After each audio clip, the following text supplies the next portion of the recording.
Well, hey, howdy, hey, everybody, and welcome back to your weekly installment of Dan's Pro Shop. I'm your man, Dan.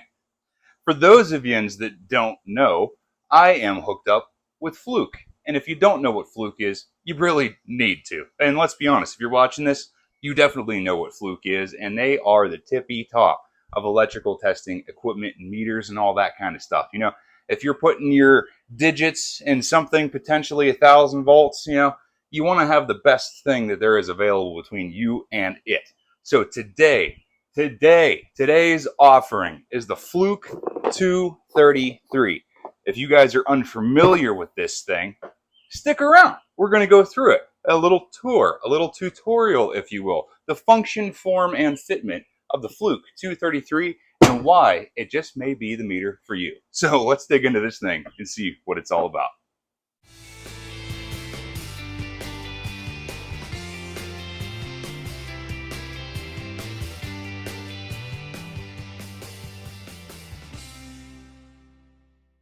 So guys and gals, what we got here today, the Fluke 233. One of the gazillion amazing offerings from yours truly, Fluke. Let's just dig into this thing and see what's up, huh? First thing right off the bat, a bunch of paperwork. Feel free to read if you'd like. I'm not that big of a manual kind of guy. So, digging in here right out the gate, got a nice set of leads. A thermocouple, which already lets me know that this thing acts as a thermometer without even reading the specs. You go through here, just a solid set of leads, non-removable, but either way, they're still nice leads. We got the chicken caps. In case you guys are unfamiliar with what these things are, regular sets of leads have just this stick out at the end. If you're doing something in a PCB or digging in a panel or you're concerned about possibly grounding out whatever you're trying to measure, these guys go over the tip, and then this is all you're left exposed with. So it's nice that it gives you that functionality and just ability to do that if and when you need to. Also in the kit here, they have included some of these awesome alligator clips. If you guys have ever shopped for these things aftermarket, you know they are pricey, but rightfully so because these things are fantastic. They just clip right on to the end of the lead, and it turns this into an alligator clip. So now if you're doing testing, you can just snap this onto a ground and leave it there and use your probe and do whatever you need to do. It really makes it nice for one-handed operation. Now we're done with all the superfluous crap. Let's get down to the meat and potatoes, the 233 herself. Now, if you guys are familiar with Fluke meters, this thing is super similar to most Fluke meters. Like, take a gander right here. This guy right here is a Fluke 179. You can tell this is my bench meter. It stays here, it hangs here. This is the one I use almost all the time because it's just nice, easy, not over the top, just good, simple functionality. But take a look here at the 233.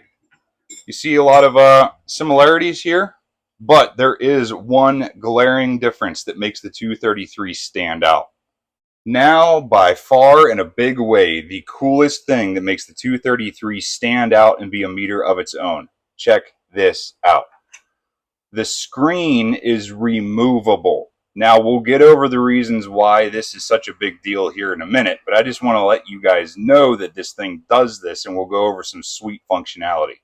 Now, in order to kickstart this thing and get her going, got to make sure it's together. It just has these two little spring-loaded tabs on either side, squeeze, remove. To put it back together, just push until it clicks. Now, once the whole thing is together, go ahead and turn it on. You get the welcome screen. There you go. We're doing volts DC.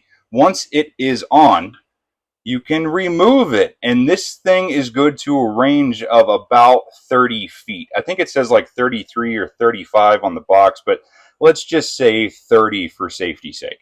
And the response time on this thing is super good. Like, you turn the dial, it turns the screen. Like, it's not very laggy at all. Yes, it is a little bit behind, but honestly, meters at the screen is in one piece. It's about the same amount of time. It's impressive how well this works for being a wireless, I don't know if you want to call this Bluetooth, but it looks as though that there's a sender and a receiver.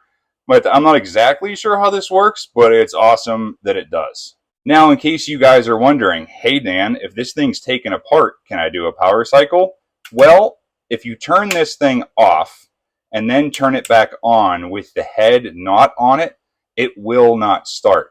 So in the event you need to do this, you have to reinstall the head, turn it back on, and then remove it. So there must be some kind of sync or like a zeroing or some kind of calibration that has to happen whenever this thing is turned on, so you're able to remove it and send and receive signal. Now let's just go over some of the basic features and functions here, shall we?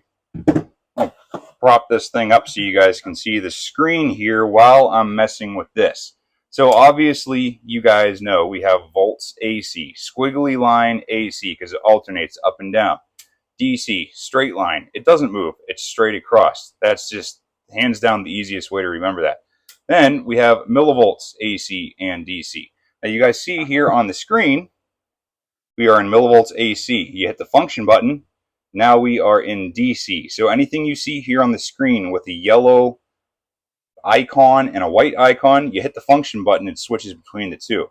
So we move on over to ohms, continuity, you know, the omega symbol here. Well, if I want it to beep, I hit the function button, and now we have the tone that comes along with continuity. Over here, we have capacitance and diode. Right there, we are in nanofarad, and then it switches over to capacitance. Here is the thermometer setting that we were talking about. So let's just plug that in since it's an easy one. Okay, so we can see exactly how steamy hot it is in the garage here today. Now you guys take a note here. The thermocouple, the probes are in one piece on this connector. And it shows you right here on the base of the meter that you want the common for anything you're doing. You need the common. And then for this one, for volts, ohms, capacitance, temperature, and continuity, we want to use this one. This one is specifically just for amps.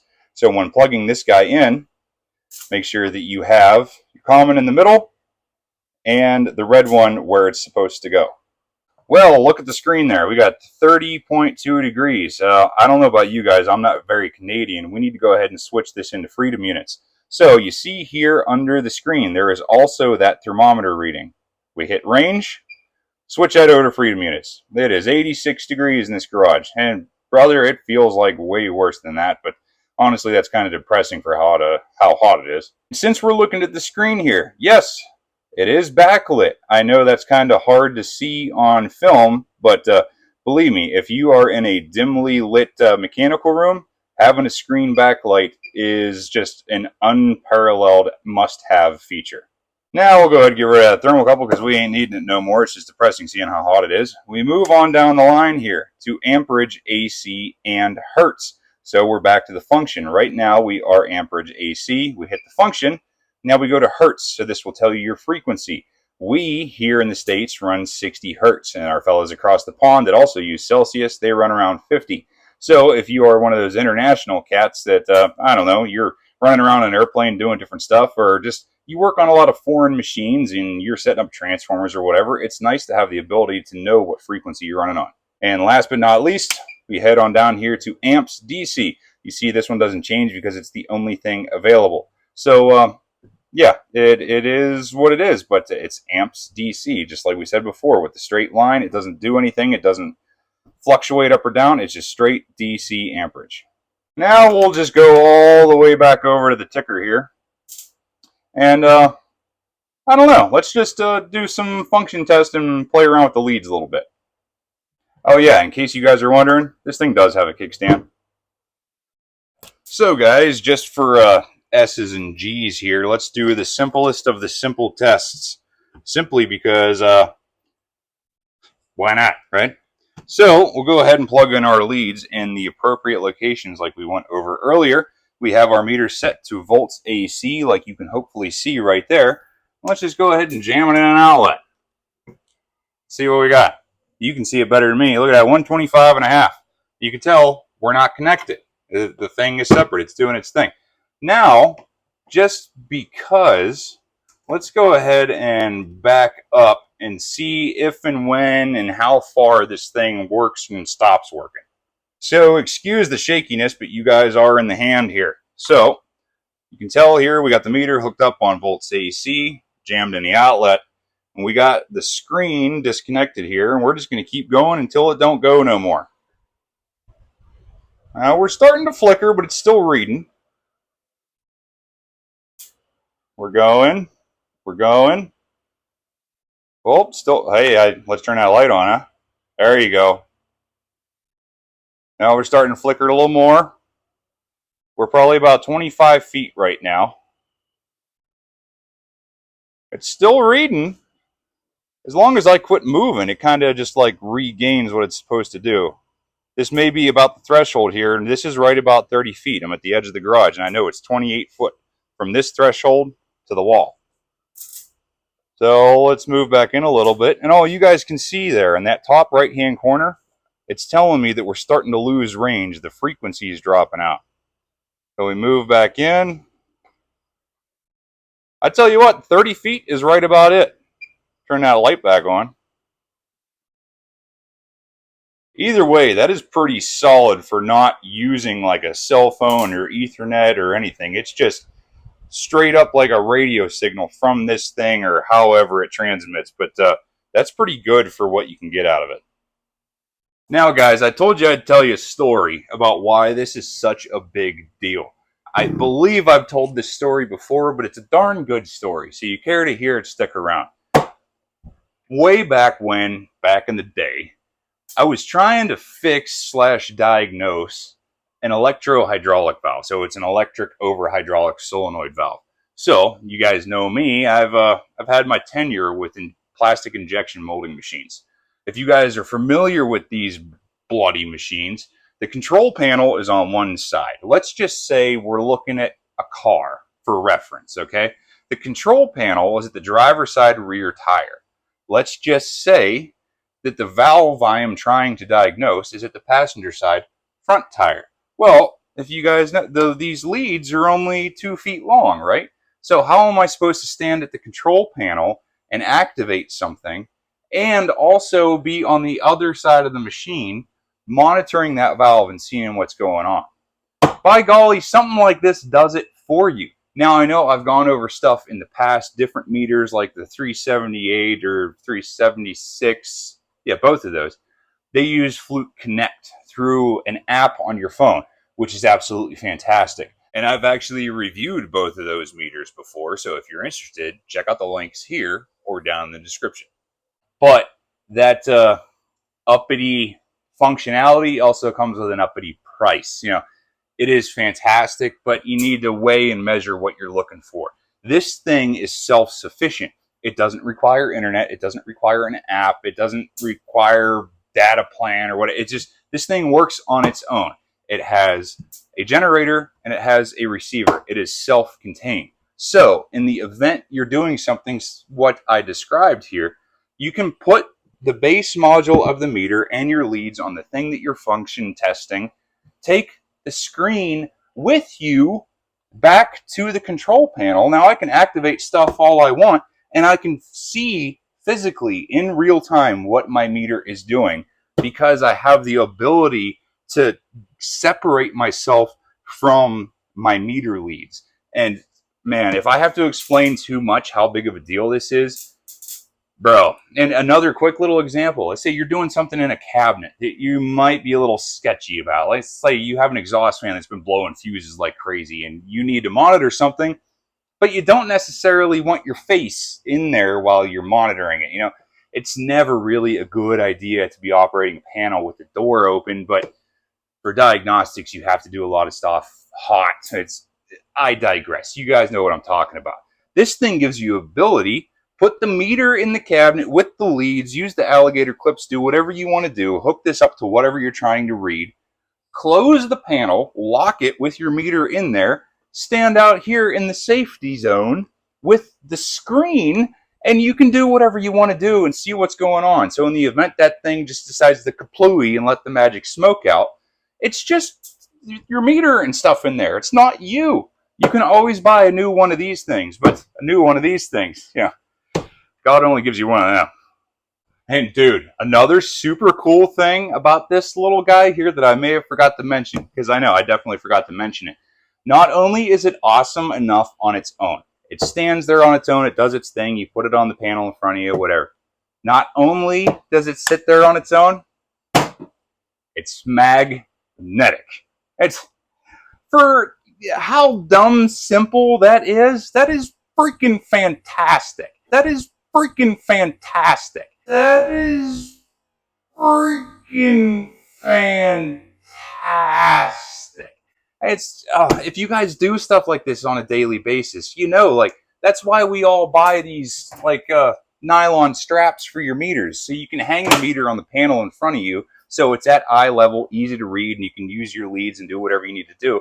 Well, now you set up your meter wherever it's going. You just take the screen with you. Like you can put this thing in your shirt pocket, and then you're sitting there on a bucket in front of the panel. Slap it on the door in front of you, and it's right freaking here. It is the ease and simplicity of this. It is fantastic. So guys, just looking at the box here to give you a little bit of stats, it actually says right here on the thing 30 feet. So I don't know if I subliminally caught that or just either way. Well, we figured it out. It is right darn near 30 feet. And if you guys are wondering like how this thing transmits, it must be its own RF frequency, because it says here on the box that it's a low power 802.15.4 wireless transmission. And it's specifically a low power frequency wave, so it does not interfere with the meter's accuracy. Because if you guys are familiar specifically with AC power, conductors, they generate a thing that we call flux, and it's like a magnetic pulsating wave around conductors. That's how we are able to wirelessly check amperage with an amp clamp. I know we're getting into theory here, but since this thing functions on a radio frequency, which is just waves bouncing back and forth in the air, you know, whenever you're doing something like right now, these leads have 125 volts in them. And you can put this thing right on here and it doesn't interfere with it because they are such a drastically different frequency that one does not interfere with the other. So you're sure that whatever you're reading won't screw with your reading. And in the off chance that you don't want to use the cool take apart functionality that's kind of the whole point of this thing, you just slap it back together and it is a one-piece multimeter. It does its own thing. Now, another thing I know I definitely forgot to mention, this meter is good for 10 amps and 1,000 volts. I know there's a bunch of different options around there, so if those specs matter to you, now you know. Now, I'm sure that some of you that are thinking a little bit deeper into this have already figured it out. Because these things are separate, this has its own batteries and this has its own batteries. The base module here takes 3 AA's and the screen takes 2. Yes, I know that that means there are multiple things to keep tabs on batteries, but honestly, for the functionality and usefulness of this thing, I could care less about keeping a spare 5 batteries in my toolbox for if and when I need to replace them in this thing. And let's be real, if you're using this thing all the time and your life and your repairs are relying on this, who cares? Just replace the batteries every couple months, whether you need it or not. Well, guys, we could stand here for the next hour and go through all the specific functions and features of this thing, but I have gone through a lot of Fluke meters in the past, like specifically how to do capacitance and, you know, do an amp draw test and voltage and whatever, like a voltage drop test, which is honestly like, that is a priceless test specifically for 12-volt systems and like machinery and cars. In case you're interested in seeing those specific tests and different functions and all that crap with different stuff, check out the links down in the description for those particular videos, because I mean, there's lots of stuff going on.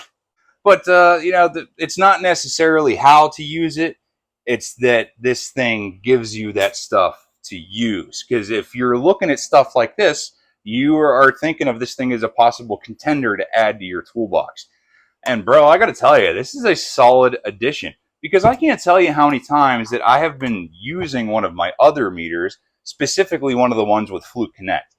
And like, I don't know, like I don't have any data, or I don't have no Wi-Fi, or like my phone's dead, or I'm on the phone call with service or something, and I can't necessarily sacrifice my phone to use the Fluke Connect app to connect to my meter. Yes, there are immense benefits to Fluke Connect, but this is a solid option to get around that and give you similar functionality.